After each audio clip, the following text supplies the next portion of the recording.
Hello. So this is going to be me reviewing or talking about the different Toy Story tunes and specials that they had that are available on Disney Plus. I believe they all are. These aired from or were made between 2011 and well, the latest one I'm going to talk about was in 2022. It was in 2022. And these are just different specials or shorts that they had because they had like the Pixar shorts and stuff like that. These all take place between Toy Story 3, so after, Andy gives Bonnie, Woody and Buzz and all of his toys and everything, and before Toy Story 4, minus one. The last one I'm going to talk about takes place like literally just after the end of Toy Story 4, and I'll get to that one. So these are just either three of them are different tunes, so shorts that they had that like aired like I don't know before one of the other Pixar movies or were on the discs for one of the other Pixar movies that they had at the time that came out during that time frame. Or two of them are TV specials, holiday specials that they had. One of them is a Halloween special, and the other one is a Christmas special that I do believe did air on like ABC around Halloween or Christmas or stuff. So we have those. And if I look a little redder than normal, which I don't really think I do, but I might. I was at the zoo yesterday. I went to the Omaha Zoo yesterday, and we were outside a lot. And yeah, I had sunscreen on, but I burn easily. So I'm surprised I'm not lobster red at this point in time. Also, just for my shirt, this is a new shirt. It is Fantastic Creatures and how to meet them. It's Stitch inside of a suitcase, and yes, it's a reference to, of course, Fantastic Beasts and where to find them, but it's Stitch, and I love Stitch. So into this, the first one I'm going to talk about is Hawaiian Vacation. This came out in 2011. Most of these are like 2011, 2012, or when the three shorts came out. This takes place it's wintertime, and it's just the winter break after Bonnie got the toys. And her and her mother and probably father are going on a vacation to Hawaii. And they're going to be gone for a week. So all the toys are like all happy and ready to have like the house to themselves for a week. They all got their different plans that they're going to do. We get to see more interactions between, Woody and his group of, Andy's old toys and, Bonnie's toys of like, Dolly and Prickle Pants and, a bunch of the other toys. We get to see this more interaction between them and, how kind of they're integrating together rather well. So we get to see that. And then we have Barbie and Ken pop up out of Bonnie's backpack that she takes to like Sunnyside daycare. And I think it's Bonnie's mom works at Sunnyside is I believe what the premise is for that. But like Barbie and Ken heard that Bonnie was going to be going on vacation to Hawaii, or Hawaii as Buzz calls it, which I'm like, okay, Buzz, learn to read. And what ends up happening is, Barbie and Ken are just like, oh my god, you guys are going to Hawaii too. This is great. And there's like, no, Ken, this is Bonnie's bedroom. You're not in Hawaii. Why would she take her her backpack to Hawaii? And Ken is just like, no! And he's like crushed. And, he like hides in the backpack. Also, I love the gag that Barbie has like one bag and then Ken has like all of these suitcases. Which is just funny because it's the opposite, of course, because of course in Toy Story 3 we saw how many clothes Ken had. So that's just funny there, and I love that. But Barbie, Ken's really sad and he hides in the backpack. And then Barbie explains to Woody and the group that, well, Ken had planned for this to be, he planned this whole vacation out and everything, and we were going to have so much fun. And then she shows him, and this is where we were going to share our first kiss. Potato Head, you haven't kissed yet, gets whacked by his wife, gets whacked by Mrs. Potato Head. And what happens is, they're just like, the group is like, they feel sorry for them, but it's, Barbie is their friend, it's like Woody and his group's friend and everything. So they're just like, okay, well, what can we do to help? And Barbie's like, okay, this is gonna be, Barbie's like happy, and they trick Ken out by like, Ken, I can't decide what looks better with my purse. Well, which one are you, what are you wearing? And he gets out, and there's like, they've got like the room, like they've got like all these fake Hawaiian decorations made and everything. And, they make up the resort, and they take them on, like a swim, and, they take them on like a nature hike, and, and like they have like a dinner with them where Ham is like, the pig on the platter with like the apple in its mouth and everything, like just all this fun stuff that they do with that. And they have them suntan. And like it's just Woody and his friends being really nice to Barbie because she's their friend and everything. And Ken did help them when they tried to escape Sunnyside and everything. And Ken has kind of proven to be their friend, been their ally and everything. So I really like how they're showing that. And it's just this funny thing, and it's just this adorable thing that they're doing for their friend. And like they have. Okay, so in Toy Story 3, we found out about Buzz's Spanish mode, which is just funny.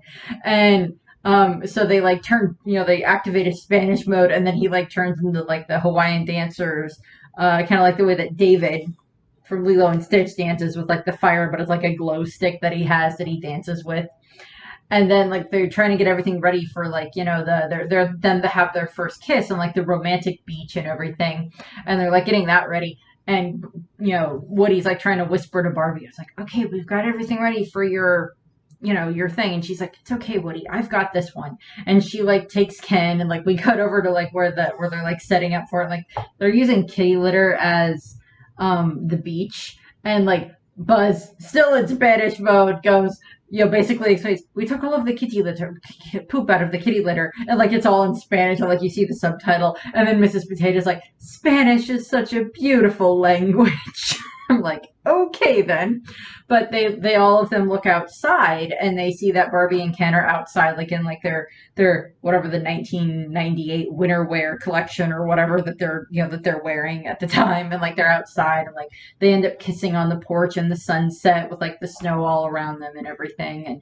And they're all just really happy that worked, and they're just like, well, that went great. And then it's just like, and Potato Head goes, yeah, until they fall off the deck. Fall down through the snow off the deck, which is just funny.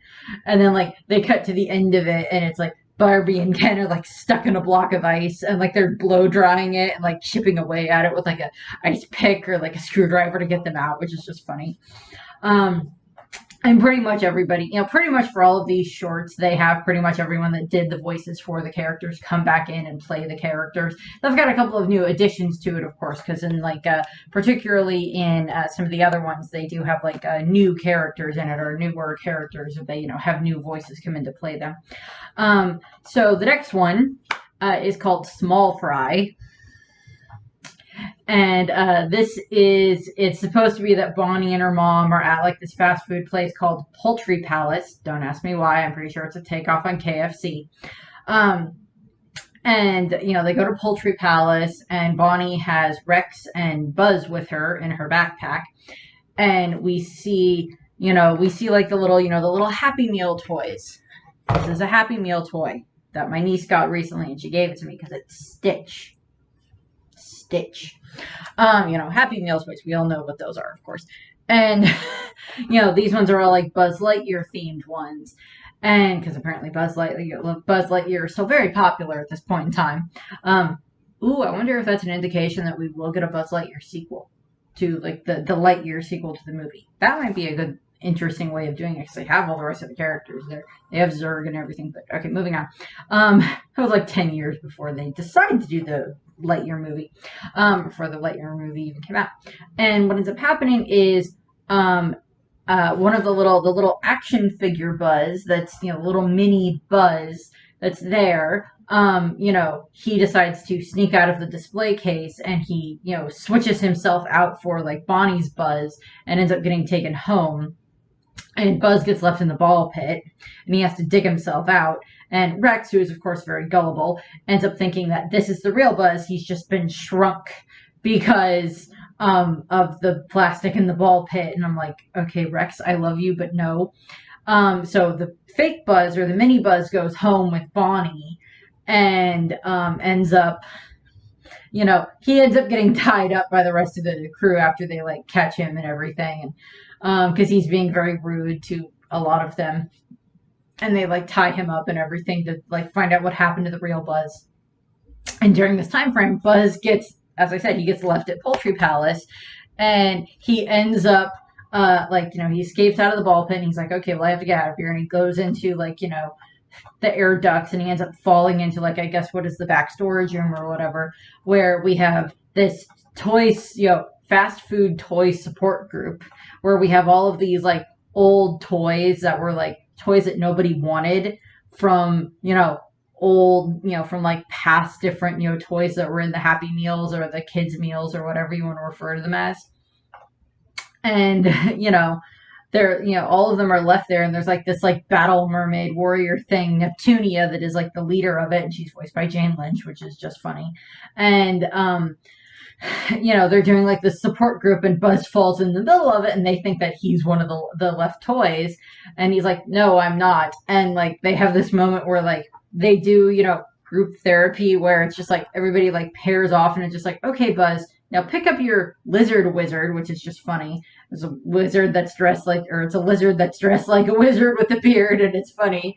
And it's just okay, so how does this work? And it's just okay, pretend to play with the toy and then put the toy down. And then Buzz tricks them because there happens to be, and all of these different toys are just really weird made up ones, and they're really funny for what they are. There's Taekwondo that is a doe that does karate, and there's several other ones that are just really funny to look at. They're just really funny. And there's a steak that's a transformer, and I'm okay, I don't know who came up with that one, but okay, sure. Just come up with weird Happy Meal toys. And it's just funny what they do. And what ends up happening is Buzz ends up seeing that one of them's this little grappling hook toy, and he grabs the grappling hook, uses it to grapple into the vent, and then he leaves. And then he, the rest of the toys at Bonnie's house are trying to figure out how they can get to the Poultry Palace to save Buzz. And they're just well, how can we do that? Well, we can drive a car through the front door. No. Well, we can try to get through the front door. No. How are we going to do this? And Buzz goes, and he shows up behind them. Well, how about you just use the drive-through? And it's just apparently that's how Buzz got out and managed to get back to Bonnie's house, because apparently he knows where Bonnie's house is in this regard. Although that is kind of set up in the fact that Woody kind of knows Andy's address in Toy Story 3. He knows Andy's address, and the toys kind of figure out how to navigate that. So I guess them being able to find their way to or from different places in short distances is understandable in that regard. And, so Buzz shows up, and he takes the mini Buzz back, and I guess he ends up, making the mini Buzz better, I guess, and takes him as his sponsor at the support group. And the mini Buzz gets better, they're the support group are now mini Buzz's friends, so we get that. So that's just kind of fun. And then the last little short that they did that came out in 2012 is called Partysaurus Rex. And what happens is it starts off with Rex is kind of this, he keeps, kind of popping everybody's bubble in regards to they're, having fun in Bonnie's house. He burst this literally a giant bubble that they were trying to make. And, he knocks people over with his tail, the toys over with his tail. And he's just that way. And we love Rex and everything, but he's just he doesn't feel like he fits in at the moment. And Bonnie ends up taking him to play in the bathtub. And Mr. Potato Head had actually called him Party Pooper Rex, and they were teasing him. And Bonnie actually takes Rex into the bathroom so she could play during bath time and everything, which, I used to play in the bathtub when it was bath time. When you're a kid, you take your toys into the bathtub.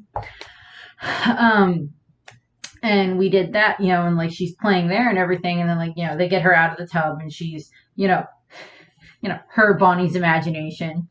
And, they're having fun, she was having fun with her toys, and then she gets out, and, they leave the house, her and her mom leave the house, and I'm assuming her dad, too, because we know Bonnie has a dad, because we see him in Toy Story 4 quite a bit. He's a part of that plot, and then, of course, we do see him in Toy Story 3, but he's not as prevalent in, the shorts. It's mostly Bonnie's mom that we see. Moving on. But Rex gets left in the bathtub, and like, of course, they drain the bathtub, and all the toys are just kind of like, drained to the bottom of the bathtub and stuck there, because they're the little floaty toys, so they can't like move around on their own very well, and like there's like an old sea captain and like stuff like that. And there's like a duck, there's like several ducks and like little glowy toys and like stuff like that they have for Bonnie to play with in the tub. And what ends up happening is, like they explain, it's just like, well, we can't go move or anything like that without the water, and we can't turn on the water ourselves. So Rex goes over and he turns on the water and does it, turns on the water and activates it. And he's like, they call me Party Saurus Rex. So he's like, getting to have a lot of fun there. And, the bathtub starts filling up and they put bubbles in it and like it's going and going and like everybody's having fun. And like there's like a light up toy that keeps lighting and flashing to make it look like it's like parties going on in there. And like everybody's having a lot of fun. And Rex, because like in bathtubs, there's like the little drain up at the top that is supposed to help keep the water at a certain level and everything so it doesn't overflow, and Rex like covers that so it doesn't like so the bathtub keeps filling, and then Rex realizes what's going on and he tries to stop it, but it makes it worse, and he can't unplug it so the water won't drain, and he can't get it to turn off, and he's so worried about like the bathroom flooding and everything. And it kind of does flood. It does end up flooding with like soap everywhere and everything, but Rex was having a really good time. Like all the toys were having a really good time. And what happens is the rest of the toys, Woody and the others, like showed up to try to like find out why Rex was still in the bathroom and everything. And the water just bursts out and floods the house. And then we cut to Bonnie's mom is like paying, the plumber and everything that had to come and like fix everything and that, fix the stuff in the house and everything and like turn off the water and everything. And, Rex was saying like, how much fun he had and everything. He was like Party Saurus Rex, and like none of them believed them. And then like a bunch of the outside toys that are like the little kiddie pool that they have outside are like, hey Rex, can you, hook us up like you did the others? And like he turns on the water out there, and like all those toys are just having fun, and Rex is just like really having a lot of fun. So we get like that fun bit there. So those are cute for the shorts. And then now I've got the specials. So the first special that we had that was called Toy Story of Terror came out in 2013. And again, this just takes place, it takes place sometime between the first, 3 and 4, and it's, sometime whatever when I don't remember if they state that it's supposed to be around Halloween or not, but, aired around Halloween. And it's, Buzz, Woody, Jesse, Rex, Prickle Pants, who's a little hedgehog, and Mr. Potato Head and Trixie are in like the trunk of the car that Bonnie and her mom on, because I guess they were on a road trip or whatever, and they're watching on like a little portable DVD player. Like I had one of these little portable DVD player in the back, and they're watching on that like this horror movie about like a woman running away from a vampire. And like, they're all critiquing the movie as you do when you're watching a horror movie. You're just like, no, don't go that way. Go the other way. No, don't do this. Why are you doing that? Find a weapon. And like Prickle Pants, who is supposed to be Prickle Pants, who, as I said, is the little the little hedgehog type thing. Hedgehog in the corner. And it's also he's also voiced by this like very posh British actor and everything, so that's just kind of funny anyway.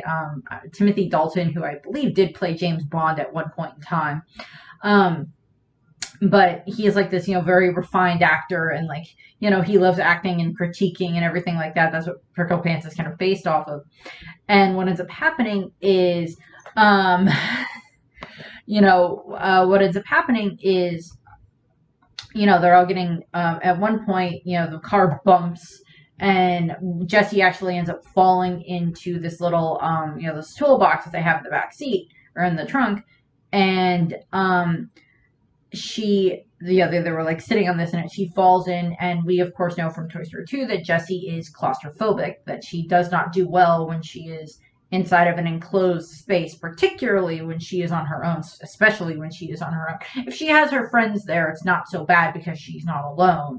But and she's claustrophobic, and she's like trapped in the tool chest, and like they do get her out and everything, but the car apparently has a flat tire, and they end up pulling into stay at this sleep well motel type of a thing.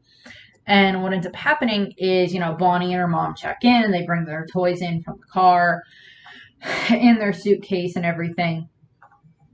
And they get inside, and they get into the hotel, and they're all resting and everything. The boss of the hotel, or the manager, his name's Ron. He's like, oh, you can sleep here, and blah blah blah blah. We'll get you a tow truck in the morning or whatever to come and fix your tire, and blah blah blah. And it's the Sleep Well Motel, and we know that everybody sleeps well at the motel. So it's creepy, of course, set up there. And what happens is Prickle Pants kind of ends up like narrating this part where he's just like, oh, this is, it's like after Bonnie and her mom go to bed. It's just like, oh, well, this is what would happen after everybody's here, and like we don't want to leave, we don't want to get separated. And, this is what would happen, and that would what would happen. And, Potato Head sneaks out because he wants to go look at what amenities and stuff like that the hotel offers and see what he can steal, I guess. And in this regard, Buzz supposed to go after him, and then Trixie goes. And then, but Woody goes, and Prickle Pants goes, and Rex goes, and Jessie doesn't want to be left in the backpack alone, but she ends up going out eventually, and Mr. Potato Head vanishes, and then the rest of them kind of go like I guess into like crawl space, I guess, underneath the boat, and like in the bottom of the motel or whatever, and that's where they're crawling underneath there and everything, and they're trying to find Mr. Potato Head, and slowly they keep vanishing. Rex gets taken, Prickle Pants gets taken, they find Trixie gets taken, and then they find like Mr. Potato Head's arm, and like it's like leading Buzz and Woody and Jessie, because they're the last three, trying to lead them away to where Mr. Potato Head is. And like we keep seeing this thing like slither around in the darkness around them, and Prickle Pants keeps saying, and so it begins, just like all these different horror genres that they're making fun of and everything. Once the heroes enter, there is no turning back, and like all this other stuff. And Buzz and Woody end up kind of getting, they get taken, and Jessie ends up meeting this character that's called Combat Carl, who's just, this action figure and everything. And, he's like, I've seen horrible things. And like, he's just like, it's just like adding to the tension of like, this is the person that's been through this before. And what ends up happening is Combat Carl does end up getting taken. And then eventually Jessie gets taken as well, after she's been like on her own. And it's revealed that she's been taken by this iguana. I cannot remember the name of the iguana. Mr. Jones is the name of the iguana. And gets taken by Jessie and taken into what would be the back room of like the manager's office, and dropped into a basket. And then like, the lizard, the iguana rings a bell, and then like the shop, the manager comes in and looks and sees Jessie, and then she sees, the rest of her friends in like this display case. And, he looks at Jessie, and takes a picture of her, and he puts her up online on like eBay, and he's basically running this scam behind the scenes where, because he knows that people are, kids are going to bring toys, and toys get lost at a motel a lot of the time, and that he's then puts these toys up online so he can sell them. And like he's got a picture, he got a picture, got a picture of Woody and Buzz and the rest of them, and like they're all up online and everything, and like Jessie gets put into the cabinet with the rest of them. And, all of them are trying to work out this way of escaping, working together with like the other toys that are in the cabinet, trying to figure out a way of, getting out. And what ends up happening is, so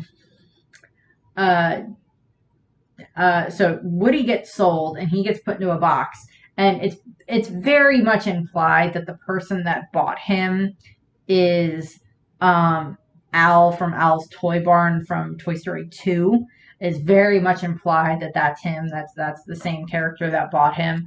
I don't know if they ever actually confirmed that, but that's implied to be the person that bought him. And then he buys Jessie, and Woody gets boxed up and taped off and everything, and ready to be sent out. And, when, Jesse, when she's like out of the case, because he takes her out of the case, and then he has to go and deal with like whoever's up front. And there's like this red curtain that he keeps using to like block off what's going on.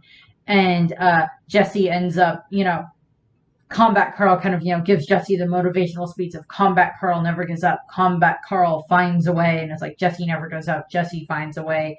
And she ends up getting, she's like, okay, well, I need to get on to the place with Woody, because I need to be able to get him off of the truck, and out of the box.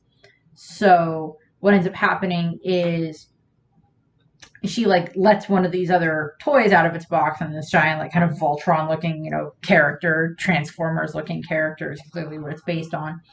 And what ends up happening is, she tells him, okay, just put me in the box, but don't tape it. Just put that other box on top.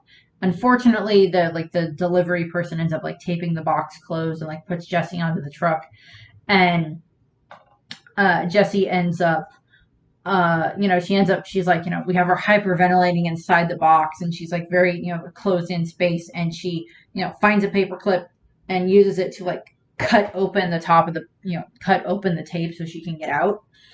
And she gets out, and she gets to Woody, and they get out, and then they get off of the the truck, and they end up back in they end up back into the hotel. And what ends up happening is Jesse ends up tricking the lizard, the iguana, into helping her actually like pull away the curtain that was like dividing, where they could actually see into the office and see all the toys in the display case. And, so that ends up happening while Bonnie and her mom are standing there, so they see the toys. And, Bonnie's mom like is getting ready to threaten, is like threatening the guy that's in charge of the hotel, which she should, because he is stealing stuff from his patrons and then selling it. And, he's just straight up stealing stuff. And, they get all the toys, and they get them back into the bag. And, like, he heads off, they get their car fixed and everything. And, Purple Pants is like, and we're all back to where we belong and everything. And there's, like, an end credit scene where it is revealed that, the rest of, Combat Carl and the rest of the other toys manage to escape and get onto, like, a different delivery van so they can get back to their owners. And presumably, the police arrived, presumably because Bonnie's mom probably called the police about what the hotel was doing.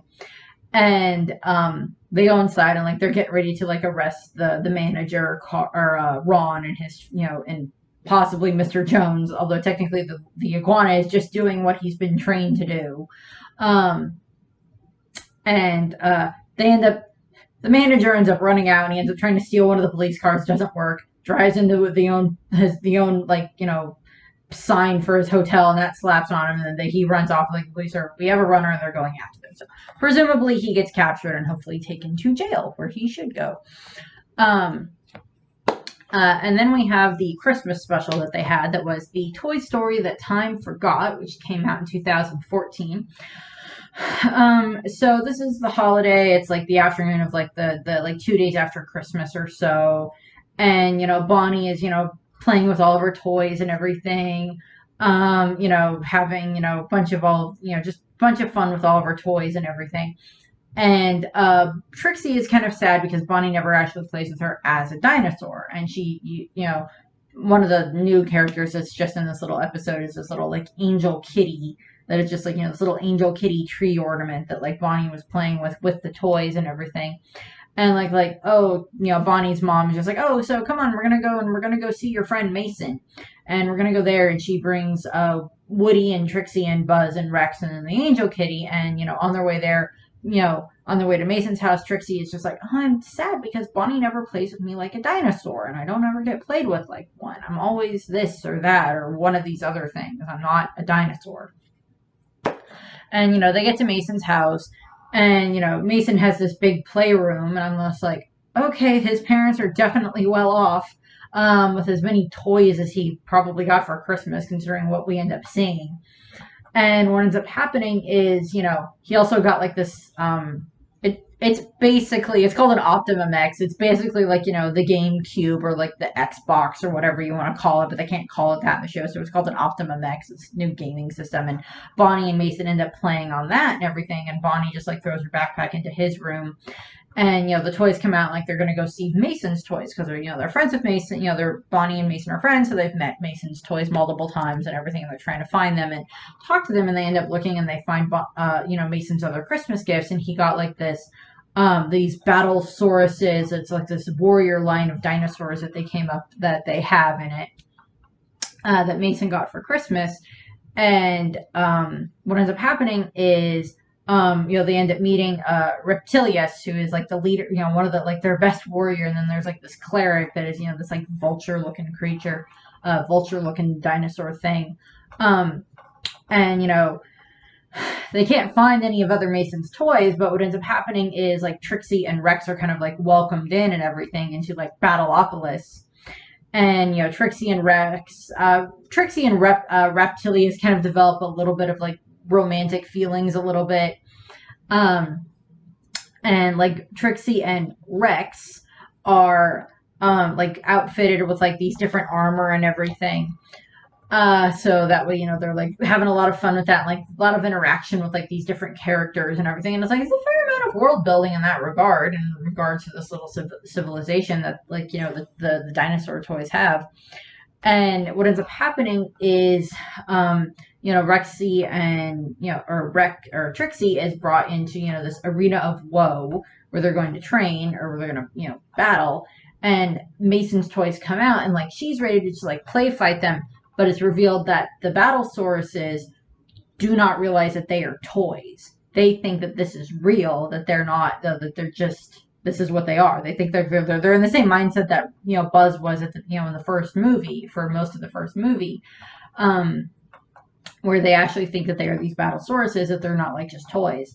And what ends up happening is, Trixie like refuses to fight against, Mason's toys. And, Woody and Buzz are brought in to, for Trixie or, Rex to fight. And, Reptilius fights them. And Woody and Buzz hold their own rather well. I'll give them this. Woody is very good at, like, dodging the attacks and everything. So that's just kind of fun to watch. And then they bring out Rex. And they had, like, given Rex these, arms, actual, like, cyborg, like, arms, stuff like that are on him, but it's actually called the Supplicator, and it allows the cleric to like control Rex so he can't actually freely move, and manipulate him like a puppet. And Trixie ends up running out and going to try to has to try to go get Bonnie or Mason so that way they can come in and actually play with the toys. So that way it'll save, Rex and Woody and Buzz and like the little angel kitty that they had. And like, so they're being taken to go and, Rex and, or Woody and Rex are being, or Woody and Buzz, excuse me, are like being held by Rex and like being carried toward what would be like the vent so that way they can be like destroyed in the vent. And Trixie like leads Reptilius kind of out of the toy area where like the Battleopolis was set up and like shows him like these are the boxes that you came in and everything like that.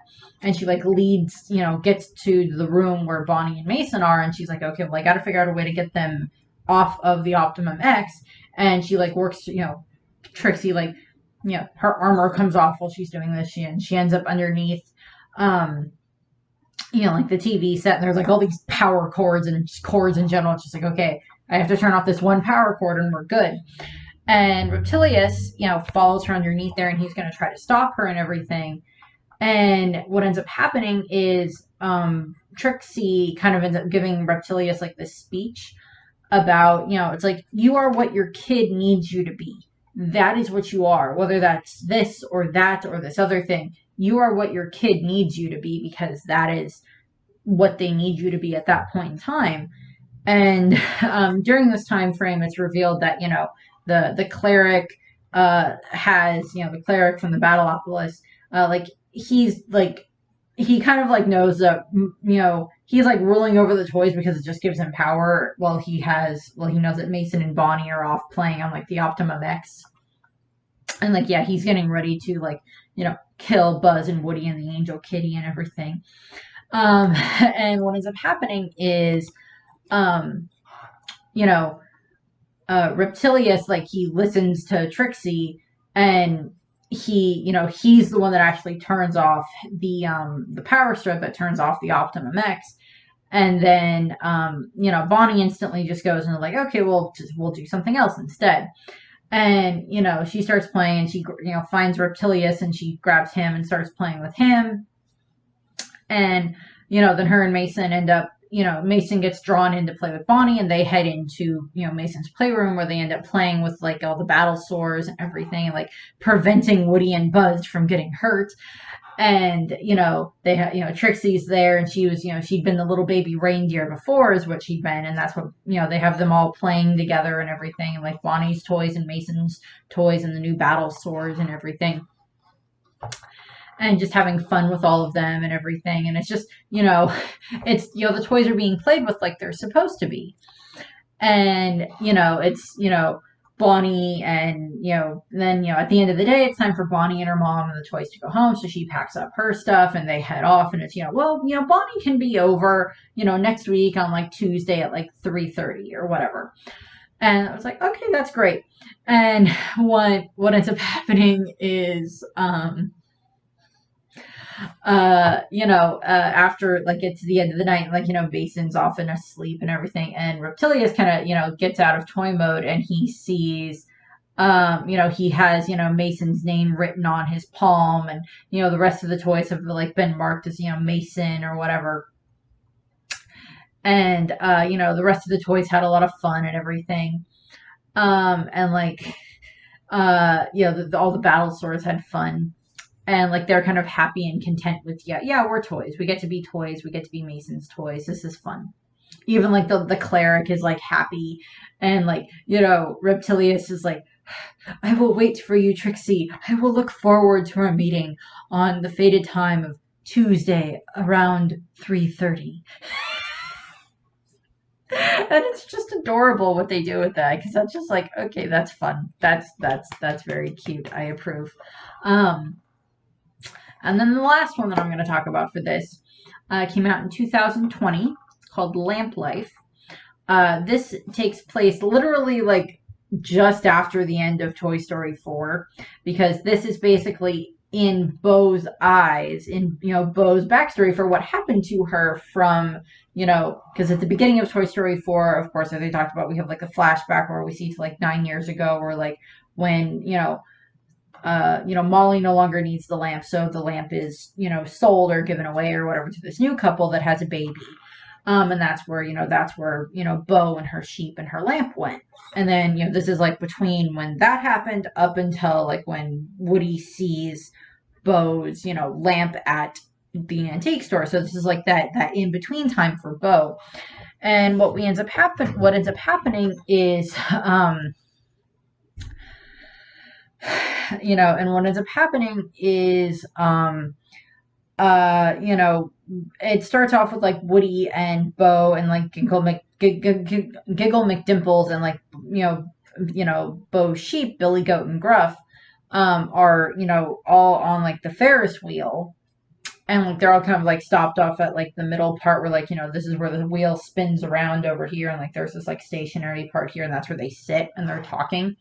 And like Woody kind of like was telling telling Bo more about like what happened after after she left and everything. So stuff that happened with Andy, and probably the events of Toy Story 3, and then parts of what happened between the end of Toy Story 3 and the beginning of Toy Story 4 and everything. So basically like the specials I just told you about. And what ends up happening is now he's just like, well, how did you end up out here? What happened after the lamp and everything?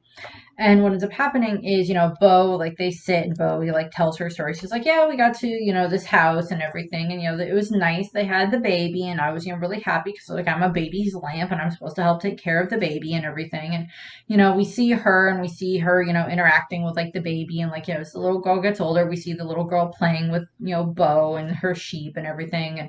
But of course, Bo is porcelain, not as playable with as a lot of other toys. And so what ends up happening is, eventually, like her crook breaks, her shepherd's crook breaks at one point, so they fix that. And there's like a whole bunch of other stuff that they end up having to do. And, eventually it's, the little, the new baby that, the little girl grows up a little bit and then like they have another baby. So they keep the lamp and like, Bo gets put up on like a high shelf at some point in time and like all this other stuff. And, eventually it's, neither of the little girls want the lamp anymore. And at one point, like, the lamp breaks or like the light bulb breaks. So they have to, put in a new one, but it's the wrong kind of light bulb. And it ends up actually like sparking and almost causing a fire. And, so Bo and her sheep are having to deal with that and everything. And eventually, they're given to like a different family and a different family and a different family. And it's just like, I don't want this lamp anymore. That's for babies or that's for a baby lamp or whatever. And, eventually she ends up like on the sidewalk in like a free box and, ends up as like a white elephant gift at like a Christmas party or whatever, or a birthday party. I don't know. And then, eventually like she just goes on all these other different time frames, where she's like here and there. And for some reason at one point she's on like a ship that's like sailing at sea and like sailing back and forth and everything. And like at one point she ends up being like outside as like an LED light for like bugs to like, to like lure bugs in or whatever. And, all this other stuff. And, eventually, she kind of escapes and she drags her lamp along with, the sheep and everything, drags them away. And eventually she is found by the lady that runs the antique store and, put on a shelf. Her and the sheep are glued back down to the lamp and everything. And, it's quiet. It's safe. She's not getting broken. She's not getting messed with, but she's getting covered in dust and she's just sitting there and she doesn't like it. And eventually it is, she meets she meets Gabby Gabby and she has to, she meets Giggle McDimples and everything. And eventually it is, her and her sheep end up getting detached from like the lamp bottom and everything. And eventually they do end up, they like destroy the security system and like all this other stuff and like meet Duke Kaboom and everything and like all this other stuff from, being in the antique store. And eventually, she is able to escape the antique store and ends up in, of course, the park across the street from the antique store. So, and of course, this is where she has all of her fun and where her and her sheep, and during this time frame where she meets like the other combat Carls and all these other toys and makes her skunk mobile and everything. And, that's, how she ended up where she was. And I would have to say out of all of these, I really like the Toy Story That Time Forgot one, the Christmas one. But I think my favorite is the Lamp Life one, just because I love Bo. I've always loved her from the Toy Story movies. And when is it, so we see that backstory, and then like, we cut back to like her and Woody and the sheep and such on top of the Ferris wheel as they're looking around and everything. And it's just like, well, that's what happened. And he's just like, and she's like, more or less. And, so like they're happy and like they head off to go and, whatever happened, this is, Bo and Woody are back together and everything. And, so that's where that ends. There's not really a whole lot else. There is, I'm going to mention this. There are like these little shorts that they have with Forky that are on Disney Plus that are more like Forky from Toy Story 4, like learning about the world and like different things that deal with the world and different things, money and pets and friends and time and food and cheese and like all this other stuff. And like, I've watched like 2 of them and I'm just like, okay, no, this is not for me. Not for me at all. Nothing against it. The animation is still the same high quality that you get from the rest of the Toy Story movies and everything. And like the voice actors came back to play their roles. But it's just not something that interests me. It's too childish for stuff that I tend to like in this regard, which is saying stuff because to a degree I would be perfectly fine sitting and watching Sesame Street if I had to.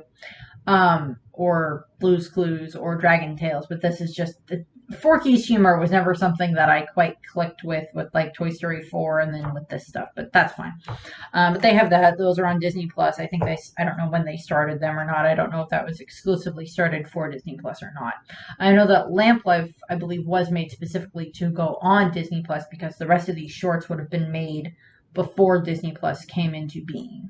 And then they just put them up on Disney Plus. So that's what I have for this. This is just going to get popped in after the Toy Story 4 review, and then before the Toy Story 4 Onward would be the next one, I believe. So that's what we have. I thank you very much for watching. I hope that you enjoyed this. If you haven't watched any of these specials, go and watch them. They're fun, and I can't do them justice because there's so many inside jokes that happen in them that I just can't remember them all. And they're really fun. And like, yeah, the Toy Story of Horror one is actually kind of creepy at times with the way that they play with like the horror genre and everything. So there's a fun way of doing that. So I thank you for watching. I hope that you enjoyed the video, and I hope that you have a nice rest of your day. Bye. Reptilius. It's your kid who chooses what you're going to be. You could be a dinosaur, a baby reindeer, or something you'd never even think of. It's about being there for your kid.